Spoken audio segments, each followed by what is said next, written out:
Rasmlar chiqdi, boshqa chiqdi. Ular ham Alashprayt ham ro'zadan keyin O'zbekistonda turnir qilaman deyapti. Katta turnir qilaman deyishyapti. Xudo xohlasa, ular ham vaqt ko'rsatadi. Ikkalamiz ham menejerimiz bitta bemalol gaplashamiz. Kuni kecha UFC jangchisi Shara Bulut Toshkentga tashrif buyurdi. UFC jangchisi Shara Bulut Mangu ligasining mehmoni bo'ladi.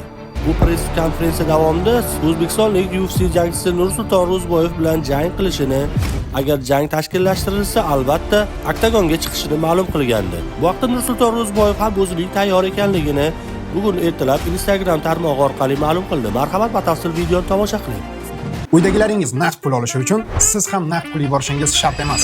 Shuni bilarmidingiz? Uydan chiqmagan holatda Yubormobil ilovasini yuklab oling va yaqinlaringizga AQSh dollarida naqd pul o'tkazmalarini amalga oshiring. Sizning kartangizdan rubl yechib olinadi. Uydagilaringizga esa AQSh dollarida naqd pul bo'lib boradi. Hoziroq Yubormobil ilovasini yuklab oling va qulayliklaridan bahramand bo'ling.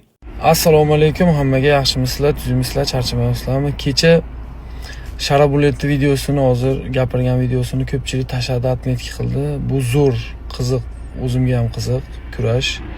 Xudo xohlasa, qani vaqt ko'rsatadi. Ikkalamiz ham menejerimiz bitta bemalol gaplashilsa, xudo xohlasa zo'r bo'ladi nasib bo'lsa.